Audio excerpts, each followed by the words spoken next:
berharga ini untuk menghadiri acara bulanan. Semoga kedatangan Bapak dan Ibu jamaah Majelis Taklim Masjid Al-Ikhlas ini dicatat oleh Allah Subhanahu wa taala sebagai amal yang sholih dan sholihah.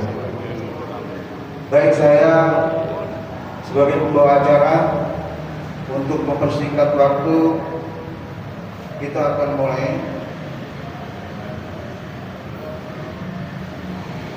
acara pertama, pembukaan. Mari sama-sama kita buka bersama supaya acara pengajian ini membawa berkah dan kita semua dikaruniai oleh Allah pemahaman sehingga apa yang disampaikan oleh penceramah. Mari kita buka bersama-sama dengan pembacaan suratul Fatihah. Ila hadratin Nabi Mustafa sallallahu alaihi wasallam. Al-Fatihah.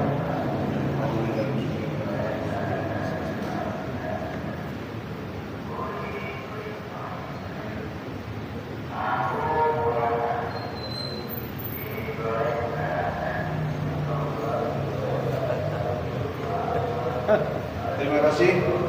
Menginjak acara yang kedua, pembacaan ayat-ayat suci Al-Quran yang akan disampaikan oleh Imam Masjid Al-Ikhlas. Siapa?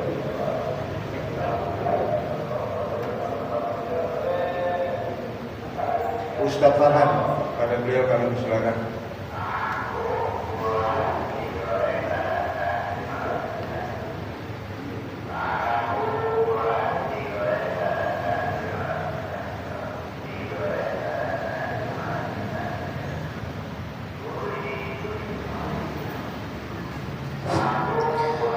Assalamualaikum warahmatullahi wabarakatuh.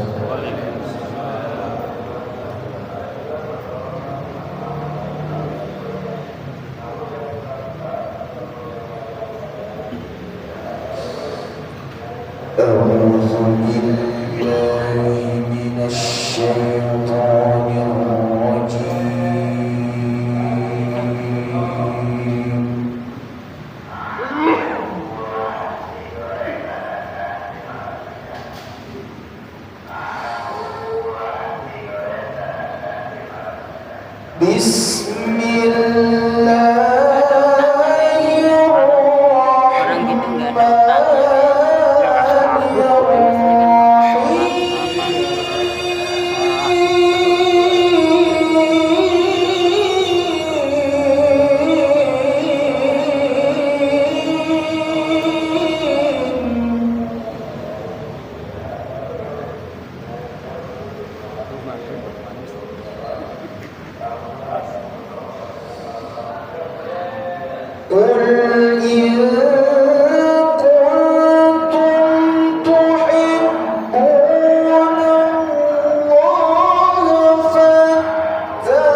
Assalamualaikum warahmatullahi wabarakatuh. Innal hamdalillah wa ni'matillah wa la haula wa la quwwata illa billah. Asyhadu an la ilaha illallah wa asyhadu anna Muhammadan abduhu wa rasuluh.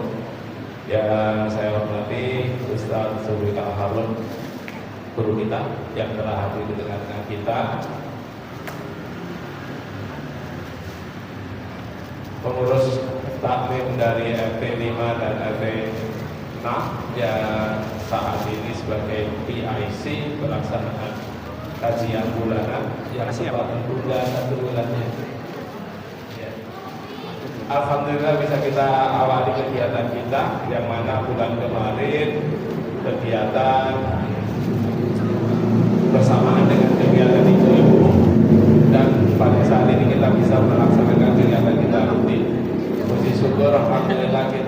panjatkan kepada Allah SWT atas segala nikmat yang telah diberikan kepada kita semua, nikmat iman, nikmat Islam, nikmat sehat, sehingga di hari ini kita bisa sama-sama mengkaji, menambah ilmu kita di majelis yang mulia ini. Semoga Allah senantiasa memberikan keberkahan bagi masjid kita, lingkungan kita semua, dengan harapan mudah-mudahan anak-anak kita menjadi anak-anak yang soleh solehah, anak-anak yang hafiz Quran. Amin ya rabbal alamin. Salawat serta salam kita limpahkan kepada junjungan kita Nabi besar Muhammad SAW, kepada keluarganya, sahabatnya, dan tentunya kita memohon semoga dia berakhir nanti syafaat beliau akan menyertai kita semua. Amin. Bapak dan Ibu yang kami muliakan, ini dapat undangan dari panitia ini dadakan. Saya mewakili DKM karena ini hajatnya DKM, maka kami ucapkan banyak terima kasih. Mudah-mudahan setiap bulannya kita bisa memakmurkan masjid yang kita cintai ini. Secara bertahap, masjid kita akan banyak kegiatan-kegiatan yang akan kita peruntukkan untuk kemaslahatan umat. Insya Allah nanti tanggal 12 juga ada program yang diinisiasi dari yayasan. Ustaz, juga ini dari sampingnya Pak RW Ustaz. Ini RW 19, ada RW 8, RW 11, ada saja. Nah, diinisiasi Ustaz. Insya Allah tanggal 12 November nanti kita akan membuat suatu program membangun ekonomi masyarakat berbasis kerakyatan. Insya Allah itu akan kita bangun di sini. Kami libatkan kerjasama dari lingkungan, yayasan, lingkungan, masjid, juga nanti kami kerjasama dari perguruan tinggi. Mudah-mudahan itu nanti bisa berkembang dengan baik, sehingga nanti bisa menumbuhkan keunggulan-keunggulan di lingkungan ini.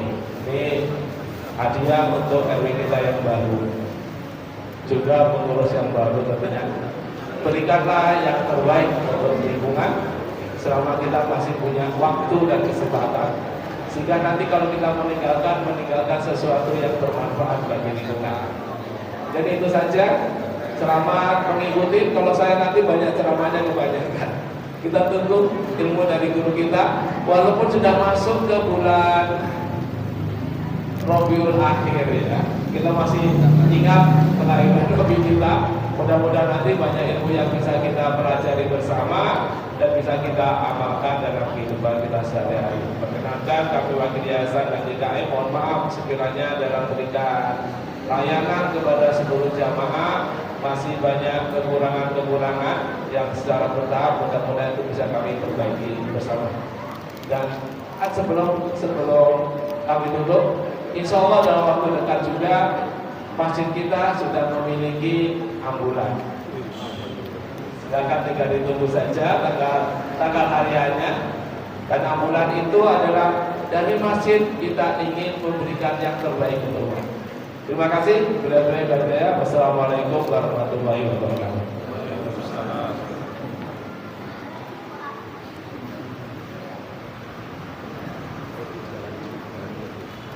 Terima kasih kami sampaikan informasi yang sangat bagus, yang sangat baik. Pak Gatot tadi ambulannya kapan tuh Pak? Datangnya Pak? Siap, enggak maksudnya kesempatan ini siapa tahu siapa yang mau memenangkan.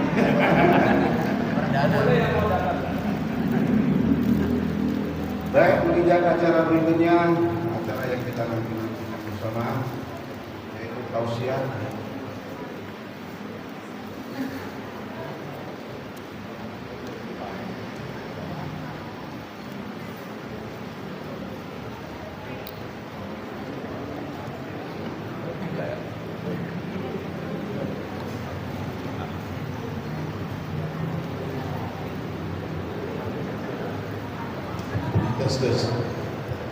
Ya, tausiah yang akan disampaikan oleh Ustadz kita Zulfikar Harun LC dengan judul hak dan kewajiban kita kepada Nabi.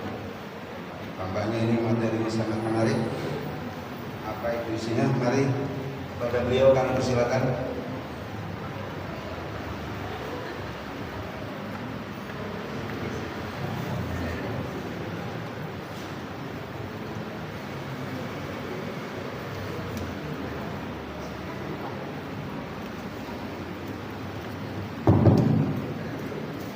Bismillahirrahmanirrahim.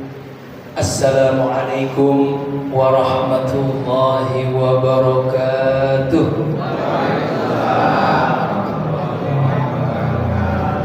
Ibu-ibunya nggak kedengeran suaranya, sibuk dengan berkatnya. Coba kita ulang dah salam. Assalamualaikum warahmatullahi wabarakatuh.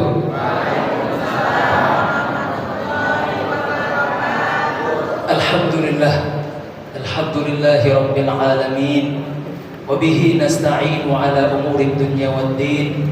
Wassalatu wassalamu ala ashrafil anbiya'i wal mursalin Sayyidina wa maulana Muhammad wa ala alihi wa ashabihi ajma'in, amma ba'd.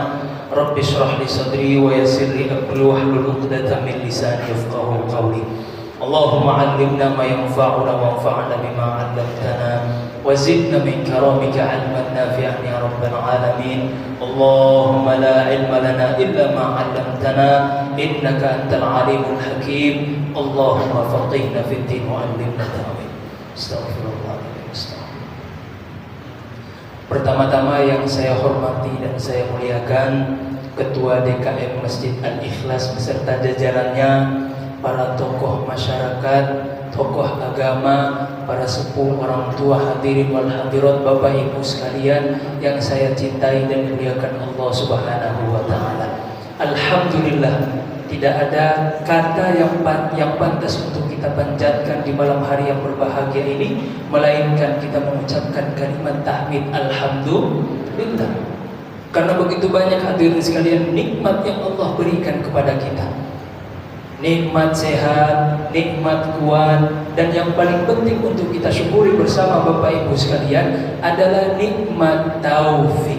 Ini nikmat yang sering kita lalaikan, padahal ini nikmat spesial di sisi Allah yang hanya Allah berikan kepada hamba yang Allah cinta, yang Allah sayang. Tapi kadang kita memandang ini nikmat biasa-biasa saja. Kita Bapak Ibu sekalian baru bersyukur kepada Allah kalau Allah kasih nikmat dunia. Walaupun ya memang harus bersyukur kepada Allah. Kalau Allah kasih kita nikmat dunia, wajib bersyukur kepada Allah. Tapi jamaah sekalian, jangan pernah membatasi rasa syukur kita kepada Allah baru sekedar kalau Allah kasih dunia. Ada nikmat yang lebih wajib lagi untuk kita syukuri bersama, dan diantaranya adalah nikmat taufik. Apa itu nikmat taufik jamaah sekalian? Nikmat berupa kemampuan beribadah kepada Allah. Allah kalau sayang kepada hambanya, Allah kalau cinta kepada hambanya, tentu selain Allah berikan nikmat dunia, Allah juga berikan nikmat taufik. Di sini ada bapak-bapak yang namanya Taufik. Ibu bersyukur tuh ya. Selain dapat taufik berupa kemampuan ibadah kepada Allah, Allah kasih juga kita suami yang namanya Taufik. Alhamdulillah. Salawat serta salam tak lupa pula kita kirimkan kepada baginda tercinta Sayyidina Muhammad sallallahu alaihi wasallam. Allahumma shalli wa sallim wa barik alaihi. Bapak Ibu sekalian, kalau nama Nabi kita disebut, jangan lupa bersolawat kepada beliau. Karena kata Nabi termasuk orang yang pelit. Jangan sampai kita ini pelit kuadrat.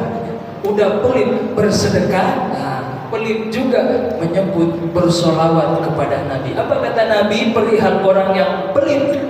Orang pelit yang sebenarnya kata Nabi bukan mereka yang pelit mengeluarkan hartanya, tapi orang yang paling pelit kata Nabi adalah ketika nama Nabi disebut dia tidak bersolawat kepada Nabi. Sallu ala Nabi, Allahumma salli wa sallim wa barik alaihi.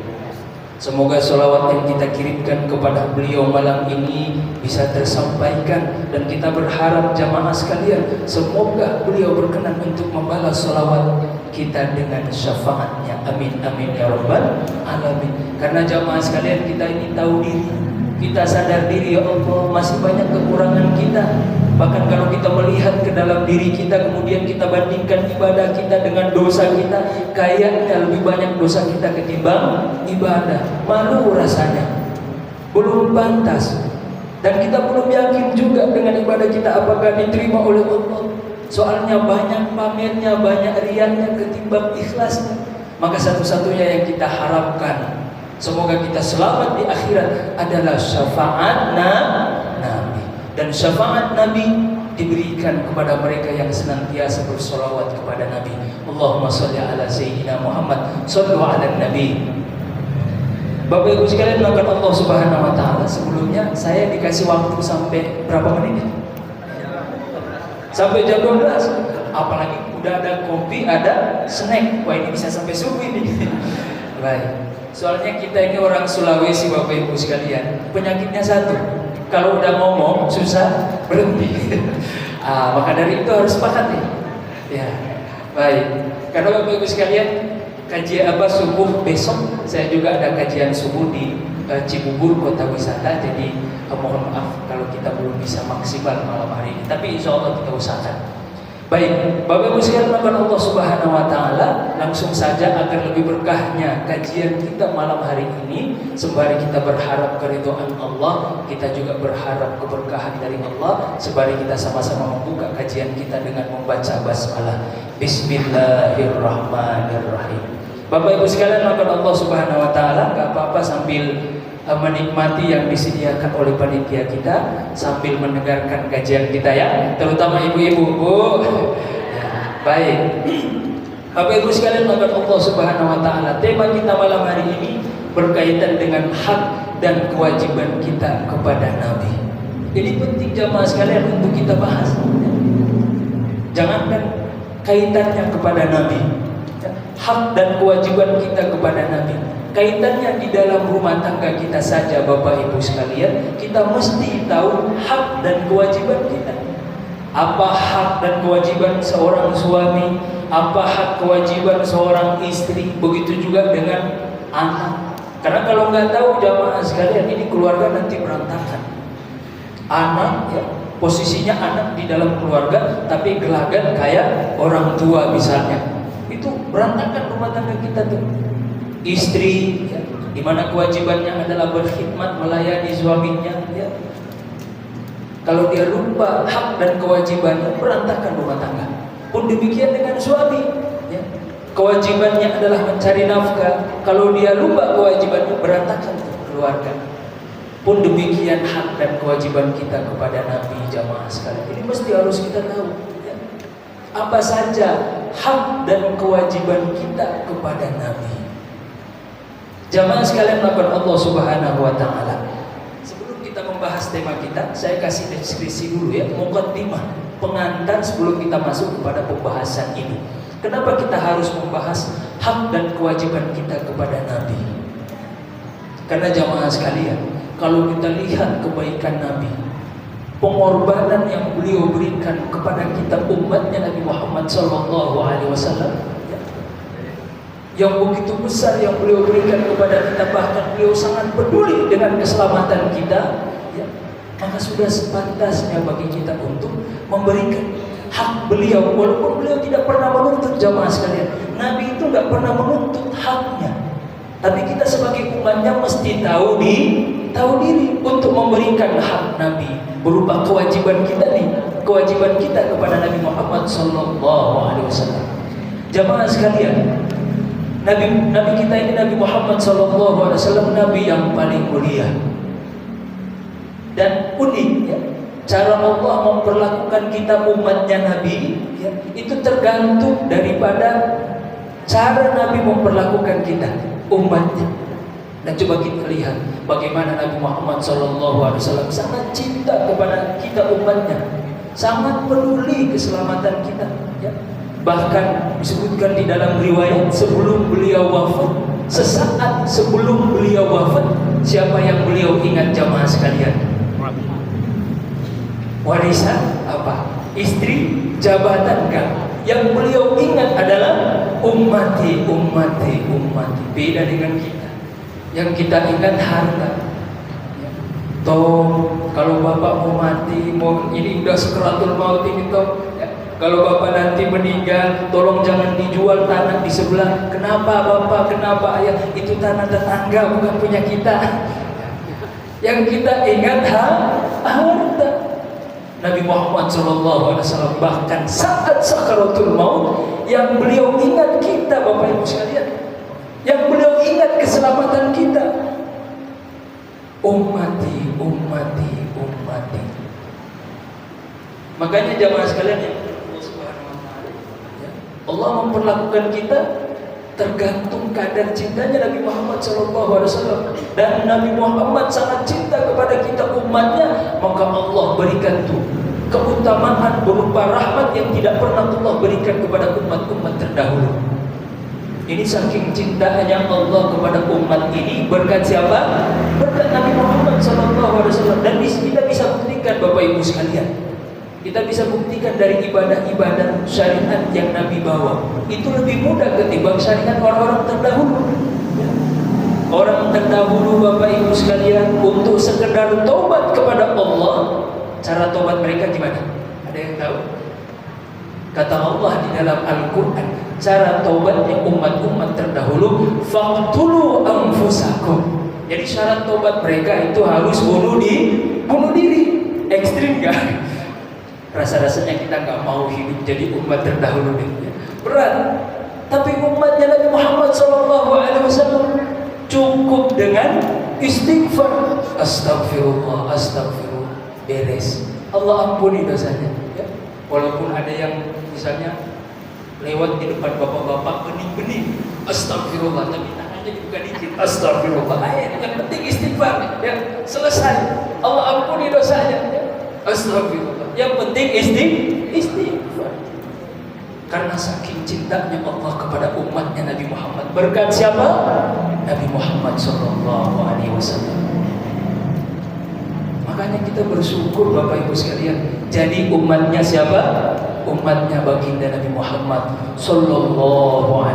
Sallu ala Nabi, Allahumma salli ala Sayyidina Muhammad. Bapak Ibu sekalian, maka Allah Subhanahu Wa Taala di antara khasais spesialnya umat Nabi Muhammad SAW, Allah berikan rahmat cinta tidak terbatas. Karena Nabi Muhammad SAW. Makanya Bapak Ibu sekalian, sudah sepantasnya bagi kita untuk membalas nih kebaikan beliau.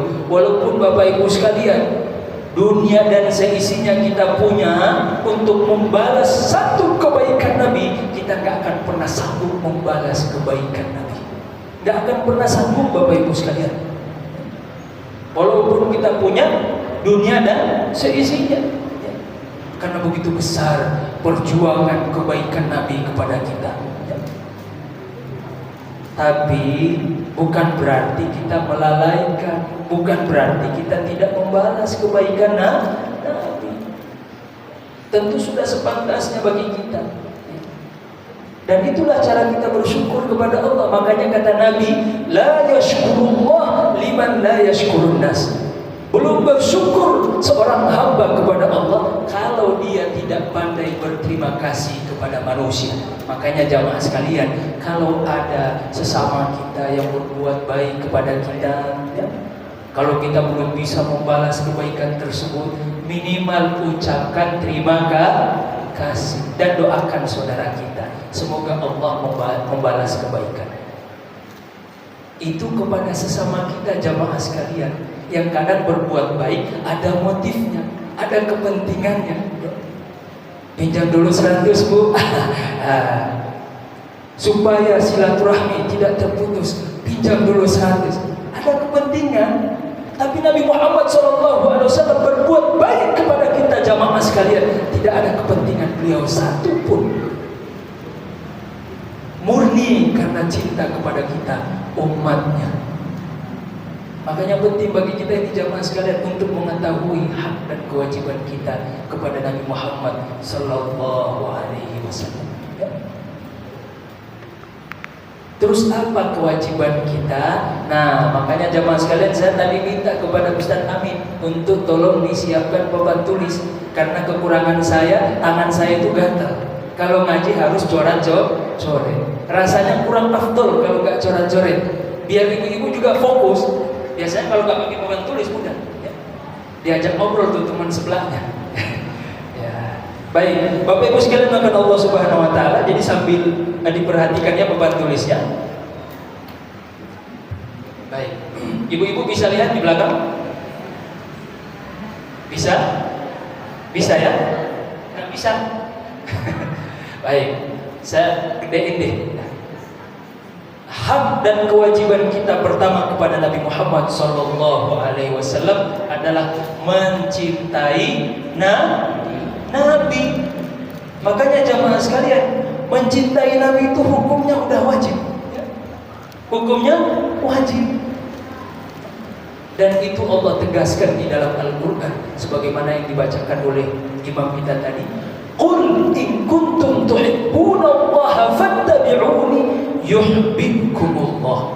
Kata Allah di dalam ayat ini, jika kalian wahai hamba-hambaku mencintaiku, wahai Muhammad sampaikan kepada hambaku, jika mereka benar-benar cinta kepadaku, ikutilah Nabi Muhammad SAW.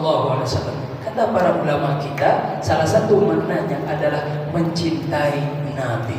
Mencintai siapa? Mencintai Nabi. Jamaah sekalian, cinta kita kepada Nabi itu bukan hanya sekedar ekspresi cinta manusiawi yang sering kita sampaikan kepada pasangan kita, ya, kepada suami istrinya. Mama, I love you, ya. I love you too. Bukan, gak ada urusan dengan itu. Ini urusan iman jamaah sekalian. Urusan kesempurnaan iman kita kepada Allah bergantung kadar seberapa besar cinta kita kepada Nabi Muhammad SAW. Ini soal iman, soal kesempurnaan iman. Maka wajib kita mencintai Nabi. Bahkan di dalam hadis Nabi menegaskan, la yu'minu ahadukum hatta akuna ahabba ilayya min waladihi wa walidihi wan nasi ajma'in. Kata Nabi Muhammad SAW di dalam hadis yang sahih, wahai umatku, ya, kalian belum benar-benar beriman kepada Allah, belum sempurna iman kalian kepada Allah sampai kalian mencintaiku melebihi cinta kalian kepada orang tua, anak dan seluruh manusia. Jadi cinta kepada Nabi harus nomor satu. Karena cinta kepada Nabi adalah urusan iman. Bagaimana kita tidak cinta kepada Nabi sedangkan beliau mencintai kita tanpa syarat jamaah sekalian. Dan itu terlihat dari hadis beliau, ya. Beliau menyampaikan di hadapan para sahabat-sahabat Nabi bahwa nanti kelak ada saudara-saudaraku. Ini membuat sahabat iri jamaah sekalian. Di hadapan para sahabat Nabi, ya, Nabi mengatakan bahwa nanti akan datang saudara-saudaraku. Ini iri sahabat yang mendengarkan hadis tersebut. Ya Rasulullah, terus kami ini engkau anggap apa? Oh, kalian ini ashabi. Ya. Terus siapa saudara-saudaramu wahai Nabi? Mereka itu yang tidak bertemu denganku tapi beriman kepada aku. Lanjutan hadis ini, kata Nabi SAW di hadapan para sahabat-sahabat Nabi, kullu ummati yadkhuluna al-jannah illa man aba. Kata Nabi ini, dengerin Bu, ya. Apa kata Nabi? Semua umatku akan masuk surga kecuali yang enggak mau. Di sini ada yang enggak mau masuk surga? Semua kita pengen masuk surga. Ada di sini yang bukan umat Nabi, semua kita umat Nabi. Apa kata Nabi? Kullu ummati yadkhuluna al-jannah illa man aba. Semua umatku, kata Nabi, kelak akan masuk surga kecuali yang enggak mau. Kata para ulama kita, siapa mereka yang enggak mau? Ya. Hadis ini punya kelanjutan. Kata Nabi selanjutnya adalah man ata'ani dakhala al-jannah wa man 'asani faqad aba. Siapa yang taat kepadaku, siapa yang beriman kepadaku, kata Nabi, mereka inilah yang masuk surga. Adapun yang tidak beriman kepadaku, walaupun mereka dilahirkan di tengah umatnya Nabi, ya, akhir zaman, tapi tidak beriman kepada Nabi, tidak mengindahkan perintah Nabi. Mereka inilah, kata Nabi, faqad aba, mereka inilah yang enggan masuk surga. Makanya Allah menegaskan, menguatkan hadis ini dengan ayat di dalam Al-Quran. Ayat ini jamaah sekalian, saya kalau baca ayat ini di satu sisi senang, terhibur, di satu sisi juga ya Allah, ya, sedih, terharu. Apa ayat tersebut? Di dalam Al-Quran Allah Subhanahu wa taala berfirman gini, "Tsumma awrathna al-kitaba alladziina astafaina min ibadina faminhum zalimun li nafsihi wa minhum muqtasidun wa minhum sabiqun bil khairat." Jadi ayat ini saling menguatkan dengan hadis yang kita sebutkan bahwa semua umat Nabi itu masuk surga. Cuman dari ayat ini kata Allah, ya, ada yang masuk surga, kalau kata anak muda sekarang satset masuk surga. Kita kan pengen yang satset ya. Ada juga yang kasihan, ya masuk surga pelan-pelan ya. Nanti kita akan sebutkan ya. Pengen gak masuk surga yang satset? Kata para ulama kita, jamaah sekalian, ini alasan mengapa kita harus mencintai Nabi, ya. Karena berkat cinta Nabi kepada kita, kita diberikan syafa'atul kubra, syafa'atul uzma, khusus kepada umatnya Nabi Muhammad SAW. Apa itu? Berkat cintanya Nabi, sehingga Allah memberikan rahmatnya unlimited, tanpa terbatas. Ya. Konsekuensinya apa? Membuat semua umatnya Nabi masuk surga tanpa terkecuali. Cuman, ada yang satset nih. Siapa yang satset? Kata para ulama kita, dari ayat itu adalah sabiqun bil khairat. Nih, kita tulis di bawah ya. Umat Nabi yang masuk surga. Yang pertama, kelompok yang satset tadi itu sabiq. Nah ini dia sabiq. Ini jamaah sekalian fasilitas dari Allah khusus kepada umatnya Nabi. Ya. Karena fasilitas inilah membuat Nabi Musa alaihissalam, ya, itu iri kepada kita. Ya. Disebutkan oleh Imam As-Suyuti di dalam muqaddimah kitab tafsir beliau, bahwasanya ketika Allah menurunkan kitab suci kepada Nabi Musa, dan ini juga menegaskan bahwa Nabi Muhammad itu sudah disebut oleh Allah di semua kitab-kitab sebelum kitab Al-Quran. Jadi nama Nabi Muhammad itu sudah ada, sudah dibahas ya di dalam semua kitab-kitab suci yang Allah turunkan kepada para nabi-nabinya. Ketika Nabi Musa menerima kitab suci tersebut, membaca, ada nama Nabi Muhammad yang disebutkan bahwa, "Hei Musa, nanti ya ada umat yang jauh lebih mulia daripada umatmu datang belakangan ya, tapi masuk surga paling duluan." Nabi Musa bingung, ini siapa ini ya? Umat siapa ini? Datang belakangan tapi yang paling duluan masuk surga. Ya Allah, mintalah Nabi Musa kepada Allah, kalau seandainya umat ini belum ada nabinya, jadikan aku sebagai nabinya. Apa kata Allah? Gak boleh Musa, ente udah jadi nabi. Itu ada nabinya. Siapa nabinya? Ahmad. Siapa? Ahmad. Nama lain daripada Nabi Muhammad SAW.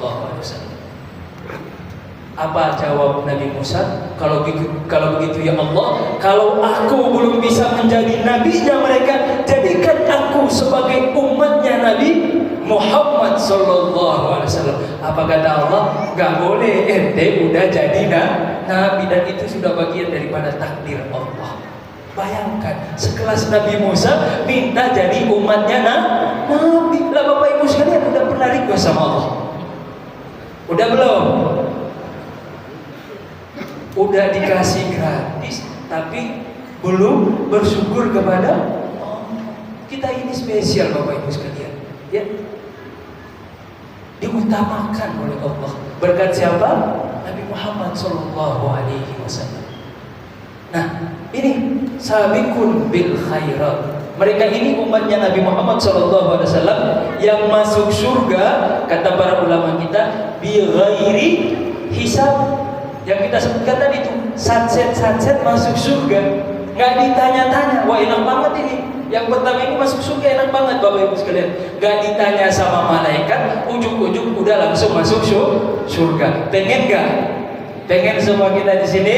Pengen ya? Kita lihat dulu. Kalau cocok nggak dengan kita nih? Kata para ulama kita, siapa mereka ini sabiqun bil khairat? Kata sahabat yang mulia Abdullah bin Abbas radhiyallahu taala anhu, beliau mengomentari ayat ini. Sabiqun bil khairat ini adalah umatnya Nabi yang masuk surga bi ghairi hisab. Mereka ini punya amalan. Apa amalan mereka? Jangankan yang wajib, yang sunnah itu udah istiqomah. Nggak pernah meninggalkan perkara yang sunnah. Ini saking cintanya kepada Nabi Muhammad SAW. Jangankan perkara yang haram, perkara yang makruh sekalipun ditinggalkan. Di sini bapak-bapak masih doyan mudut, masih ada yang mudut? Belum, bukan di sini berarti kita. Ya, bukan di sini. Masih doyan scroll TikTok, ibu-ibu? Berarti belum di sini nih. Karena sabiqun bil khairat ini mereka meninggalkan sesuatu yang dapat melalaikan kepada Allah, itu ditinggalin walaupun bukan haram. Itu ditinggalkan. Tapi tenang, masih ada yang kedua. Ya. Jadi kalau kita rasanya ya Allah masih jauh nih dari sini, tenang ya. Masih ada yang kedua. Dan sabiqun bil khairat ini jamaah sekalian, itu malaikat mungkar nakir takut deketin mereka. Pas mereka dimasukkan ke dalam kubur, itu colak-colik mereka berdua tuh. Karena ente aja yang nanya, jangan ente aja. Kalau aneh nanya, ntar diceramahin sama dia. Karena udah istiqomah, ya. Ngaji bener-beneran ngaji, bukan ngaji sambil nyender tidur. Beneran ngaji nih. Makanya malaikat takut sama mereka. Itulah kekasih-kekasih Allah atau kalangan umatnya Nabi Muhammad SAW. Aulia. Ya. Ini mereka kekasih-kekasih Allah. Yang kedua, tenang ya. Pastikan Bapak itu ada yang kedua nih ya. Di level yang kedua, siapa mereka? Kata para ulama kita, mereka itu masuk surga birahmatillah, karena rahmat Allah. Ya, walaupun semua kita masuk surga karena rahmat Allah, itu memang secara teori akidahnya begitu. Siapa mereka yang masuk surga karena rahmat Allah? Adalah Muktasid, pertengahan ya. Mereka beramal enggak segiat yang pertama ini, tapi alhamdulillah mereka sudah istiqomah. Yang wajib istiqomah, yang sunnah tunggu dulu ya. Kalau lagi semangat kerjakan ya. Kalau lagi malas, itu kan cuma sunnah. Apabila dikerjakan mendapatkan pahala, apabila ditinggalkan tidak mendapatkan dosa, ya udah ditinggalkan dulu dah. Ini. Tapi wajib udah istiqomah Bapak Ibu sekalian. Alhamdulillah. Sholat 5 waktu jangan ditanya, ini paling istiqomah, masya Allah. Perkara yang haram, itu benar-benar udah ditinggalkan tuh. Perkara yang haram ditinggalkan. Perkara yang makruh gimana? Masih doyan mudut? Ini nih, bapak-bapak di sini masih doyan mudut. Semoga kita di sini nih. Ibu-ibu masih suka main TikTok? Semoga di sini nih, ya. Alhamdulillah. Yang penting istiqomah, udah istiqomah dia. Kebaikan udah istiqomah, alhamdulillah. Mereka ini kata para ulama kita masuk surga birahmatillah, karena rahmat Allah. Tapi secara prosedur masih ditanya sama malaikat, masih dihisab oleh Allah di akhirat, tapi diringankan. Berkat siapa? Berkat Nabi Muhammad sallallahu alaihi wasallam. Dan ada yang terakhir, ini umatnya Nabi yang paling bandel ini, tapi tetap masuk surga. Siapa mereka? Zalimun li nafsihi, ya. Zalimun li nafsihi. Zalim, coba lihat. Saking cintanya, saking sayangnya Allah kepada umatnya Nabi, bahkan kepada para pendosa, Allah tidak menyebutkan sebagai mujrim, pendosa, tidak, tapi Allah sebutkan apa? Zalimun li nafsihi. Mereka yang berbuat zalim kepada dirinya. Ini umat Nabi yang zalimun li nafsihi. Masuk surga tak? Masuk surga kata para ulama kita. Dengan apa mereka masuk surga? Bisyafa'atin Nabi. Dengan syafaat Nabi. Gimana amalannya mereka? Gimana ibadahnya? Ini beda. Enggak yang di sini, enggak di sini. Ya. Cuman alhamdulillah ya. Kalau dibilang ibadah, kalau diajak ibadah, ayo. Kalau diajak maksiat, gaspol. Sama kayak bapak-bapak kalau diajak mancing, gaspol. Walaupun dicari sama istrinya habis itu, ya. Gaspol. Tapi dia masih sholat, alhamdulillah ya. Ya walaupun sewaktu-waktu ya kelihatan di masjid hari Jumat doang. Yang lebih parah sholat Jumat di hari Sabtu. Ya, itu parah tuh. Ya. Yang penting sholat ini. Zalimun linafsi. Masuk surga enggak? Masuk surga. Alhamdulillah. Berkat siapa? Nabi Muhammad sallallahu alaihi wasallam. Mereka masuk surga, cuman sayang Allah uji dengan maksiat. Tapi kita nggak boleh merendahin ini, karena mereka umatnya Nabi Muhammad SAW. Makanya Bapak Ibu sekalian, bahkan Allah Subhanahu Wa Taala, manusia yang paling sibuk kelak di akhirat adalah Nabi kita Muhammad SAW.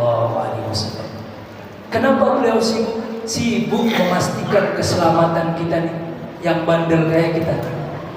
Sibuk beliau manggil ummati. Memastikan keselamatan umatnya Nabi Muhammad SAW. Memastikan jangan sampai ada umatnya Nabi masuk neraka. Beliau manusia yang paling sibuk kelak di akhirat adalah Nabi Muhammad sallallahu alaihi wasallam. Sallu ala Nabi. Allahumma shalli ala sayyidina Muhammad. Ini ya. Berkat Nabi Muhammad sallallahu alaihi wasallam. Wajib gak kita cinta kepada Nabi? Melihat pengorbanan beliau ini, bahkan sampai di akhirat sekalipun beliau tetap sibuk mencari umatnya Nabi. Mana nih umatku nih? Ummati. Memastikan keselamatan kita, Bapak Ibu sekalian. Terus kita cinta kepada Nabi bersyarat, sedangkan beliau mencintai kita tanpa syarat. Kita mencintai beliau nanti kalau ada hajat. Subhanallah. Kemudian kita bertanya, mana dalilnya bahagia atas kelahiran Nabi? Subhanallah. Jamaah sekalian, yang kita butuhkan sebenarnya bukan dalil, tapi hati nurani. Tidak pantas kita mempertanyakan kenapa kita harus cinta kepada Nabi, kenapa kita harus bahagia atas kelahiran Nabi. Lah Abu Lahab, Bapak Ibu sekalian, yang tidak beriman kepada Nabi, ketika Nabi Muhammad SAW lahir, beliau salah satu di antara yang bahagia atas kelahiran Nabi. Apa yang Allah perlakukan kepada Abu Lahab, sekalipun ditakdirkan masuk neraka, setiap hari Senin siksa nerakanya diringankan oleh Allah. Sebab apa? Dulu sewaktu di dunia dia pernah bahagia atas kelahiran Nabi. Itu kepada orang kafir, itu kepada orang yang tidak beriman. Bagaimana lagi apa yang akan Allah lakukan kepada orang yang beriman, yang di dalam hatinya ada cinta kepada Nabi Muhammad SAW. Kira-kira ini kira-kira aja Bapak Ibu sekalian. Kira-kira Allah tega nggak mengazab, menyiksa orang yang di dalam hatinya ada cinta kepada kekasih Allah? Kira-kira tega nggak Allah? Nggak tega. Sallu ala Nabi. Terus kita masih mempertanyakan kenapa harus bahagia atas kelahiran Nabi. Yang kita butuhkan Bapak Ibu sekalian hanya hati nurani. Ada satu makhluk Bapak Ibu sekalian yang paling sedih, yang paling murka atas kelahiran Nabi. Siapa itu? Iblis. Kenapa dia murka atas kelahiran Nabi? Karena dia tahu konsekuensinya. Dia tahu isi Al-Quran. Allah menyebutkan lahirnya Nabi Muhammad SAW adalah simbol wa ma arsalnaka illa rahmatan lil alamin. Nabi itu lahir membawa rahmat. Apa yang dimaksud rahmat di sini? Kata para ulama kita adalah rahmat yang disebut di dalam ayat tadi, rahmatan lil alamin, adalah hidayah bagi segenap alam semesta. Apa konsekuensi daripada hidayah yang dibawa oleh Nabi? Itu berarti neraka sepi. Sedangkan tugas iblis dan syaitan adalah untuk menyesatkan umat manusia. Maka ketika Nabi lahir membawa rahmat, tapi itu berarti berkurang orang-orang yang ingkar kepada Allah. Bertambah banyak manusia yang beriman kepada Allah. Makanya Bapak Ibu sekalian disebutkan di dalam riwayat, iblis itu nangis sejadi-jadinya seumur hidupnya 4 kali tercatat dalam riwayat. 4 kali. Pertama ketika dia dikeluarkan oleh Allah dari surga, nangis dia tuh. Yang kedua ketika Allah tetapkan dia menjadi iblis laknatullah, syaitanir rajim, dijauhkan dari rahmat Allah. Berarti tertutup pintu taubat kepadanya. Makanya dia nangis tuh.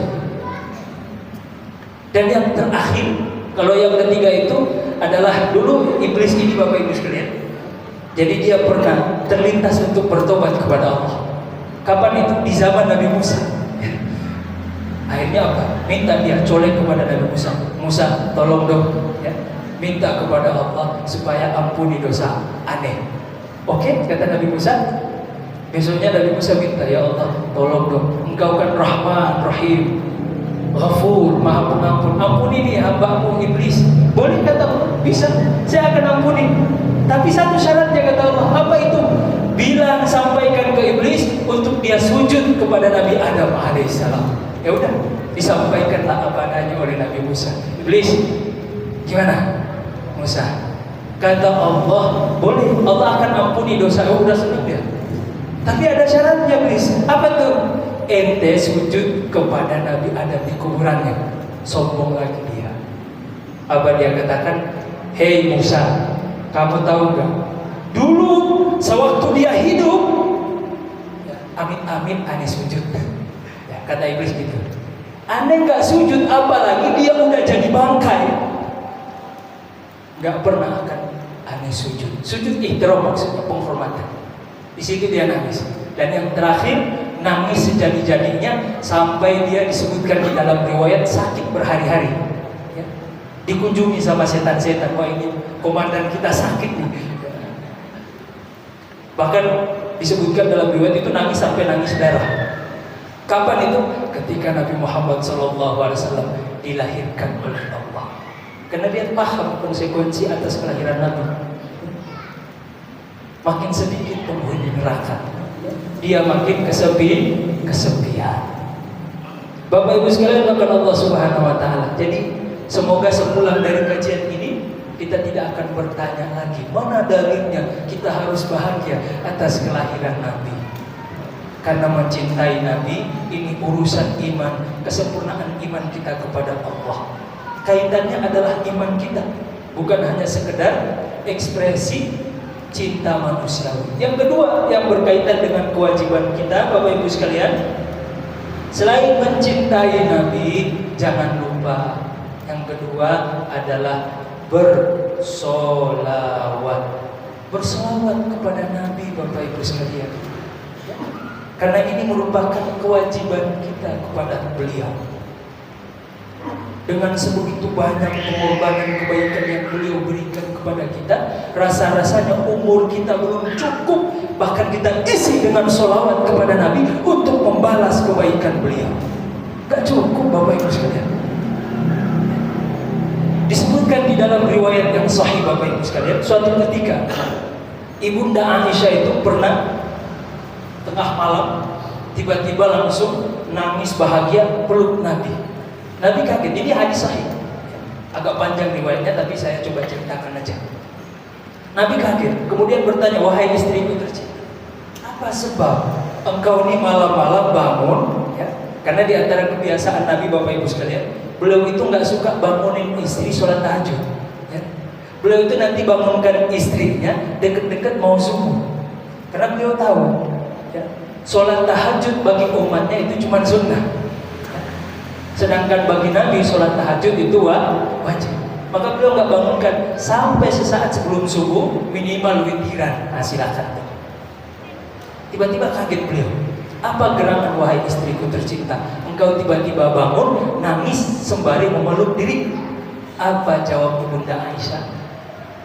Wahai Nabi, barusan aku mendengar doamu. Jadi Ibunda Aisyah itu kaget karena doa Nabi. Apa doa Nabi?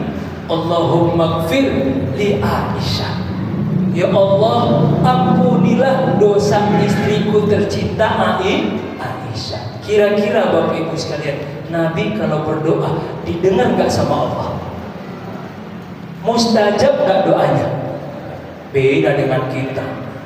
Doa kita nyangkut dulu di pohon apa? Pontoke, pontomat. Ya. Tapi kalau Nabi kalau udah berdoa kepada Allah pasti didengar. Apa kata Nabi kepada Ibunda Aisyah? Wahai istriku, engkau itu cuma mendengar sepenggal doaku. Ada doa sebelumnya. Kaget Aisyah, kaget Ibunda Aisyah. Doa sebelumnya apa?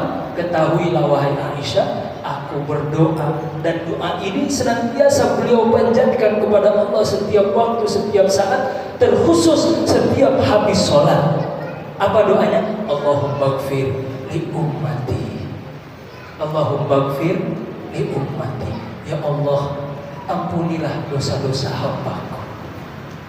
Ampunilah dosa-dosa umatku. Allahumma gfir li ummati. Bapak Ibu sekalian, kita didoakan oleh Nabi setiap saat, setiap waktu. Kalau kita bandingkan dengan sholawat kita, kira-kira mana lebih banyak? Doa Nabi atau sholawat kita kepada beliau? Rasa-rasanya dikit banget sholawat kita, Bapak Ibu sekalian. Belum bisa menyamai doa Nabi untuk kita, doa ampunan untuk kita. Terus kita masih hitung-hitungan bersolawat kepada beliau. Bersolawat merasa berat, cuma 10 kali solawat kepada beliau udah merasa berat banget solawat kepada Nabi. Sedangkan beliau senantiasa mendoakan kita setiap waktu, setiap saat, terkhusus selepas sholat. Beliau mendoakan kita tuh, Allahumma gfir li ummati. Ya Allah, ampunilah dosa-dosa umatku. Itu doa Nabi. Salah satu doa beliau untuk kita. Makanya Bapak Ibu sekalian, semoga selepas kajian ini ya, sholawat kita kepada Nabi nggak hitung-hitungan lagi. Kita bersolawat kepada beliau murni karena kita cinta kepada baginda Nabi Muhammad Sallallahu Alaihi Wasallam. Sallu ala Nabi. Dan uniknya Bapak Ibu sekalian, ibadah sholawat ini unik ya, kalau kita bandingkan dengan ibadah-ibadah yang lain. Salah satu di antara keunikan sholawat ini Bapak Ibu sekalian, Allah akan menerima sholawat walaupun kita sampaikan dalam keadaan riya. Misalnya ada bapak-bapak yang bersolawat karena mentang-mentang suara bagus, akhirnya apa? Timbullah riya supaya Masya Allah dipuji ya, pengen dipuji suaranya bagus ya. Ada yang bersolawat karena dia apapun yang penting gak ikhlas diterima sama Allah. Ini saking uniknya ibadah solawat. Beda dengan ibadah-ibadah yang lain. Syarat utamanya harus ikhlas baru diterima sama Allah. Adapun solawat, bagaimanapun kondisi kita menyampaikan solawat kepada Nabi diterima sama Allah. Walaupun kita belum ikhlas, walaupun kita bersolawat sambil joget-jogetan, joget-jogetnya salah, solawatnya diterima sama Allah. Ini hebatnya ibadah solawat. Dan Bapak Ibu sekalian, ya, salah satu di antara spesialnya solawat, ini salah satu di antara kunci daripada doa. Kita kan kalau berdoa pengennya supaya doa kita dikabulkan oleh Allah. Kunci doa kita mustajab, kunci doa kita supaya didengar sama Allah, jangan lupa bersolawat dulu kepada Nabi. Ini salah satu di antara tips yang disampaikan oleh Sayyidina Abdullah bin Abbas. Apa kata beliau? Ya, ketika ditanya oleh muridnya, apa sih wahai guru tercinta rahasia supaya doa kita ini mustajab? Apalagi di akhir zaman seperti ini kita butuh orang-orang yang lisannya itu kalau dia berdoa kepada Allah didengar sama Allah. Ini rahasianya. Apa kata beliau? Ij'al fi du'aika as-salatu 'ala nabi fa hiya maqbulatun indallah. Kata Sayyidina Abdullah bin Abbas, kalau berdoa jangan lupa buka dan tutup doa kita dengan sholawat. Karena tidak ada alasan bagi Allah untuk menolak doa yang dibuka ditutup dengan sholawat. Pasti didengar sama Allah, pasti dikabulkan oleh Allah. Hanya saja Allah mengabulkan doa kita itu sesuai dengan kondisi kita. Jadi cara Allah mengabulkan doa itu ada 3 Bapak Ibu sekalian. Pertama, Allah kasih langsung. Allah kasih langsung ya. Ada buktinya, ada wujudnya, dikasih langsung sama Allah. Yang kedua, ada yang Allah simpan di akhirat ya. Jadi investasi akhirat. Berupa apa? Pahala. Disimpan sama Allah. Jadi tabungan kita di akhirat.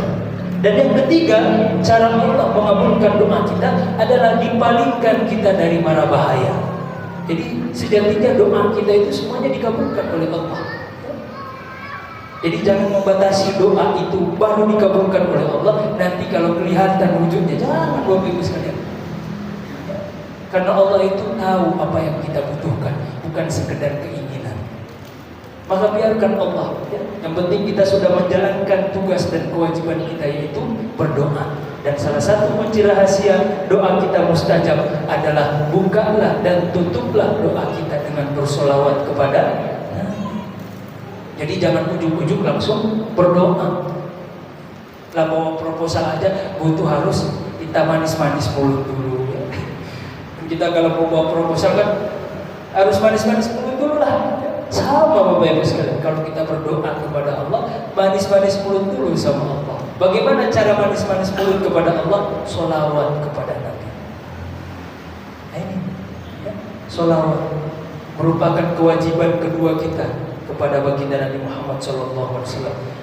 Dan yang terakhir, ketiga, merupakan hak dan kewajiban kita kepada Nabi. Selain mencintai Nabi Muhammad SAW, bersolawat kepada beliau adalah meneladani akhlak Nabi. Meneladani akhlak Nabi Bapak Ibu sekalian. Karena meneladani akhlak Nabi itu merupakan bukti cinta kita kepada Allah. Jadi meneladani akhlak Nabi itu bukan sekedar orientasi pahala, bukan sekedar kita mau nyari pahala, bukan. Tapi sudah kewajiban kita. Karena mengikuti Nabi, meneladani akhlak Nabi merupakan perintah dari Allah. Jadi otomatis ketika kita berakhlak dengan akhlak Nabi, itu otomatis bernilai ibadah di sisi Allah. Diberi pahala oleh Allah, itu otomatis. Nah, Bapak Ibu sekalian, maka Allah Subhanahu wa taala dan meneladani akhlak Nabi ini bukan hanya sekedar relasi antara seorang hamba kepada Allah, taat kepada Allah, bukan, tapi lebih dari itu. Kata para ulama kita, wilayah ketuhanan Allah sebagai Tuhan itu kan kadang kita makhluk sulit untuk memahaminya. Apalagi ditambah dengan ayat Allah sebutkan di dalam Al-Quran, laisa kamitslihi syai'un wa huwas samiul basir. Allah tidak serupa dengan siapapun dan apapun. Ini membuat akal kita sulit untuk memahami hakikat Allah, karena memang seperti itu. Akal kita sangat terbatas.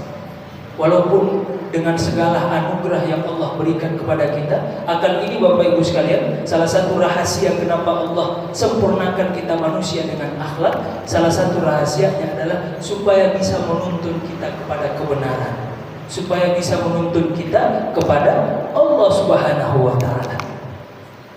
Tapi akal ini nggak bisa berdiri sendiri. Kadang di beberapa kondisi dia bisa keliru, bisa salah.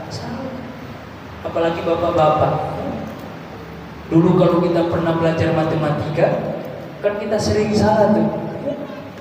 Padahal rumusnya udah jelas. Tapi kenapa kita bisa salah? Itulah akal. Dengan segala kehebatan akal, dia masih bisa salah. Apalagi bapak-bapak, guru matematikanya, ibu-ibu, udah tuh. Karena laki-laki selalu salah di mata wanita. Gitu. Gak ada benernya tuh bapak-bapak tuh ya. Salah mulu tuh. Iya. Itu akal.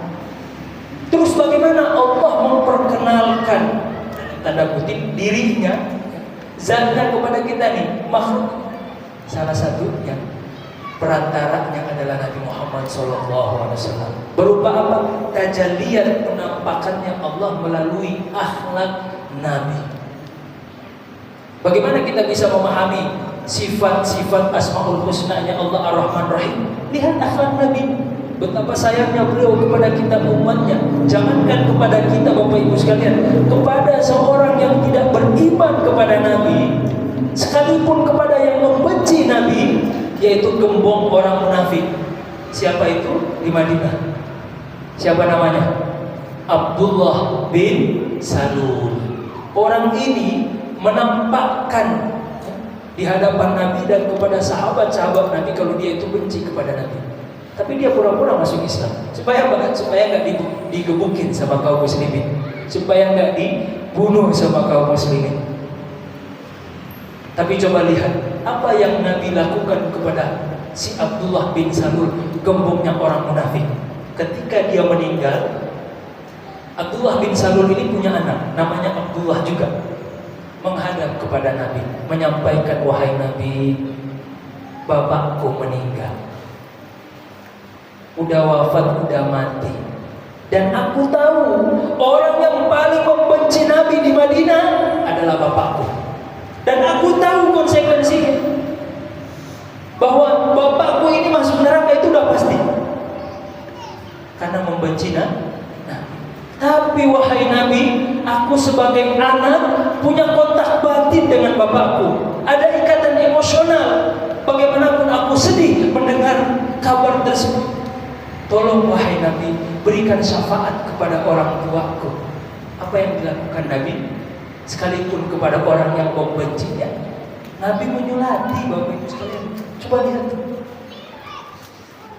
Nabi masih menyempatkan dirinya untuk menyulati Abdullah bin Salul, gembongnya orang munafik.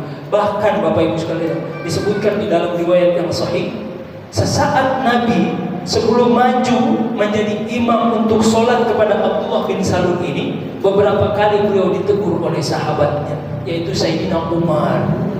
Sampai-sampai Sayyidina Umar mengangkat suaranya kepada Nabi, wahai Nabi, engkau akan menyolati orang yang paling membencimu. Tapi Nabi karena sayang kepada umatnya, bahkan kepada orang yang membencinya, masih menyolati. Sampai-sampai seisi langit malaikat itu lagi, ketika Nabi akan menyolati Abdullah bin Salul ini, itu ramai malaikat. Sampai-sampai malaikat Jibril turun menghadap Nabi, cosplay sementara jadi manusia dulu. Sampai-sampai beliau itu, malaikat Jibril, narik jubah Nabi supaya jangan sholati orang ini.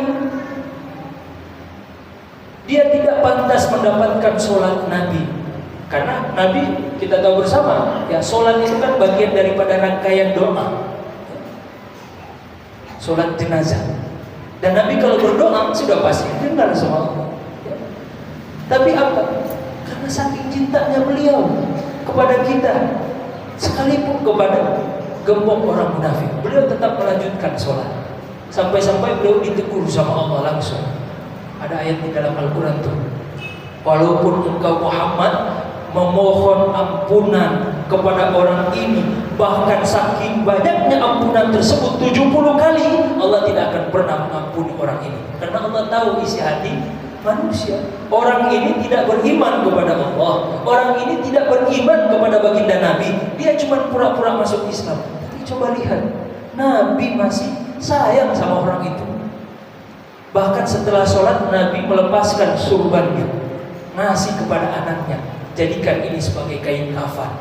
Supaya apa? Supaya nanti kalau masuk kubur, mungkar nakir lihat, oh ini surbannya Nabi. Semoga dengan itu nggak dikebukin.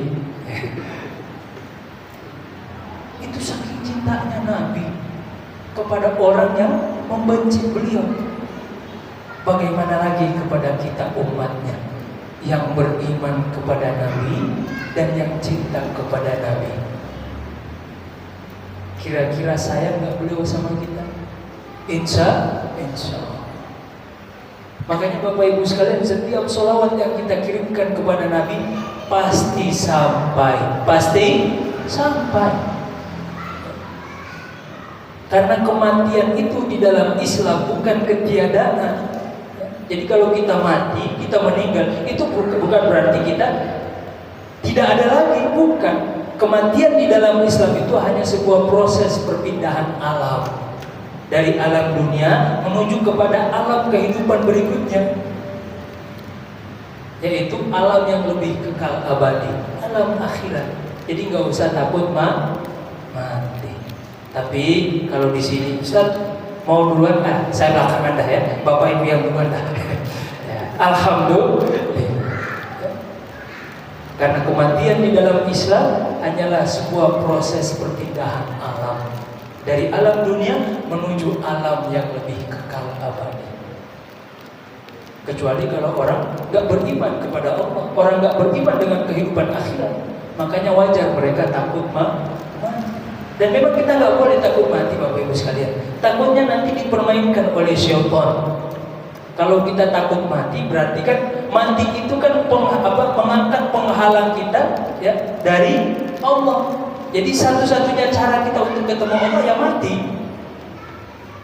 Satu-satunya cara kita ketemu Allah mati.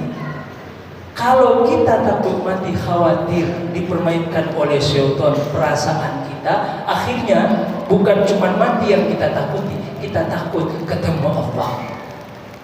Kita nggak mau ketemu Allah, dan ini bahaya. Makanya Nabi sudah jauh-jauh hari mengingatkan kita.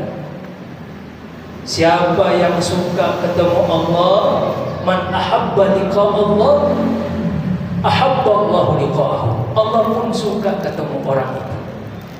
Allah pun suka ketemu dengan orang yang suka ketemu Allah. Pun sebaliknya, siapa yang benci ketemu Allah, Allah pun benci ketemu dia. Dan alhamdulillah kita semuanya terkhusus jamaah Masjid Al-Ikhlas sudah membuktikan bahwa kita cinta ketemu Allah. Dengan apa? Sholat Isya secara berjamaah. Alhamdulillah.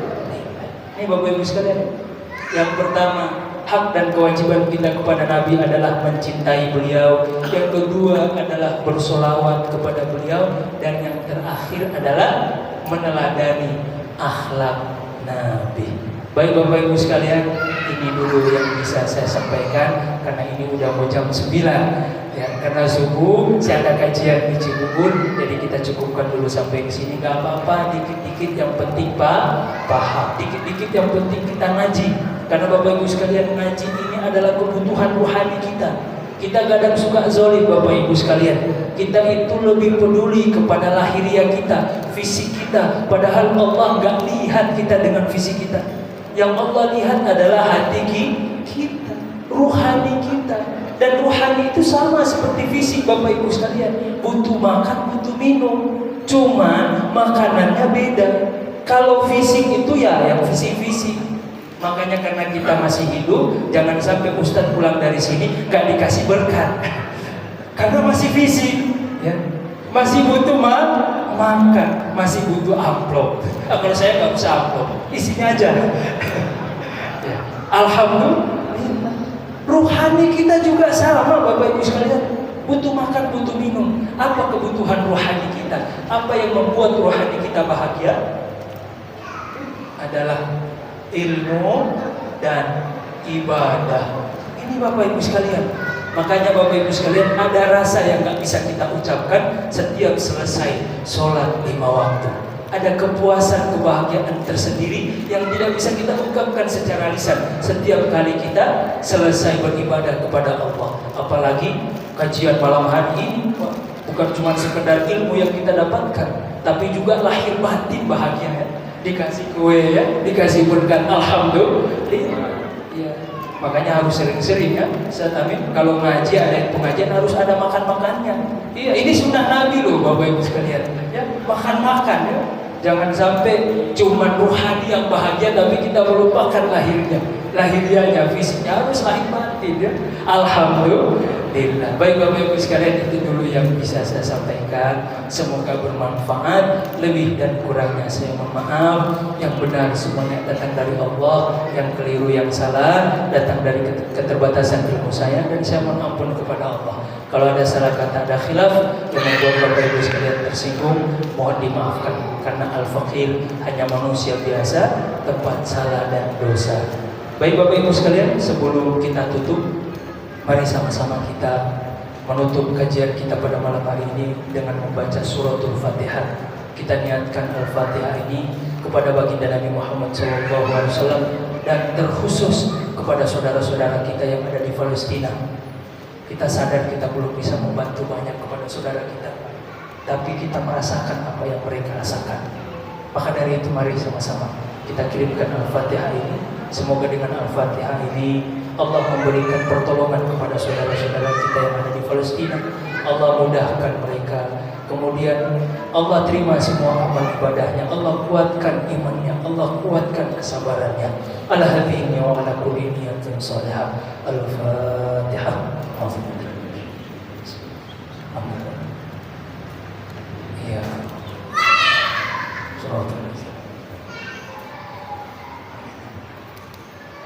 Subhanakallahumma bihamdika asyhadu an la ilaha illa anta astaghfiruka wa atubu ilaik. Wallahul muwaffiq ila aqwamit thoriq. Assalamu alaikum warahmatullahi wabarakatuh.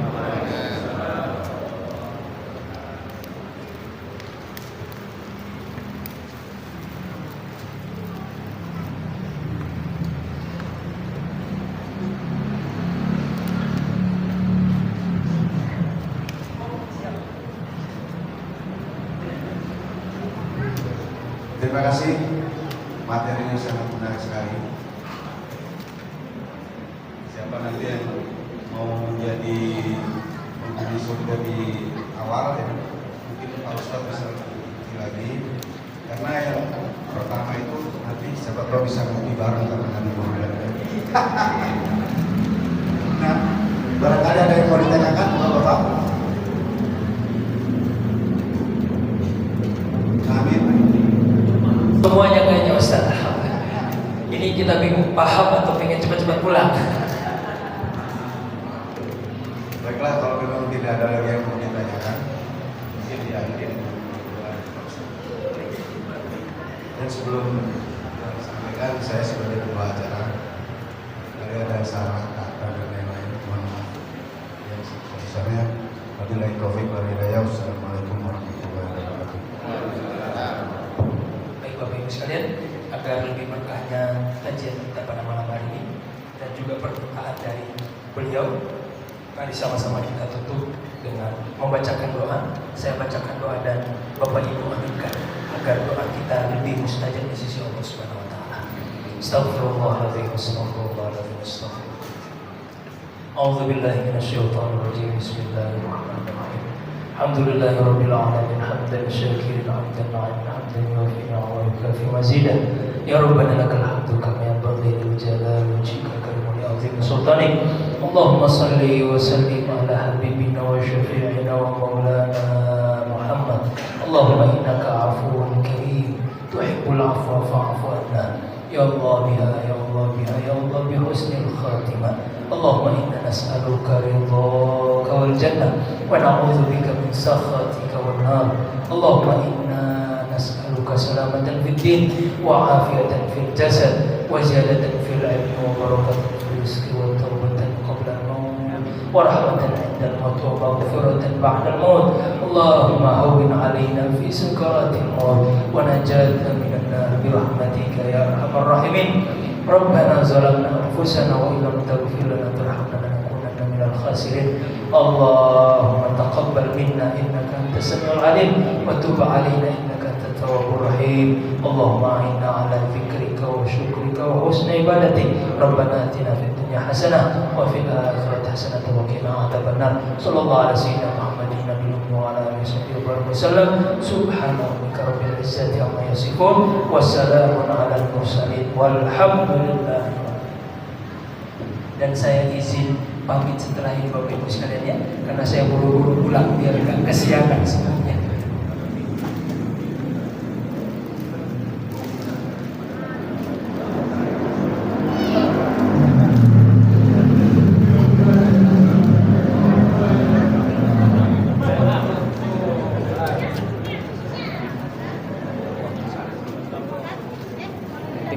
ya. Ada dulu ibu-ibunya.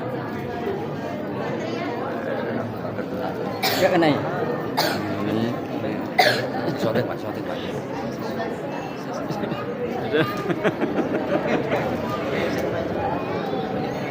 Dalam.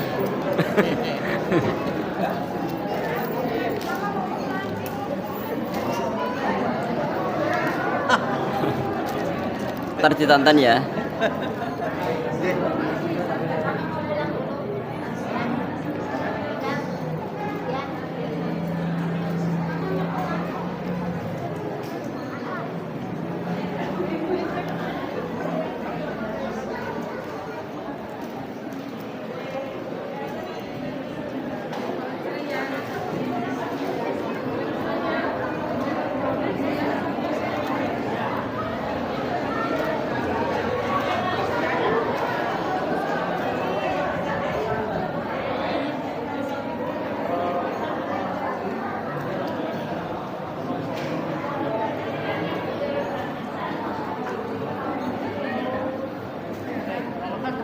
Hah?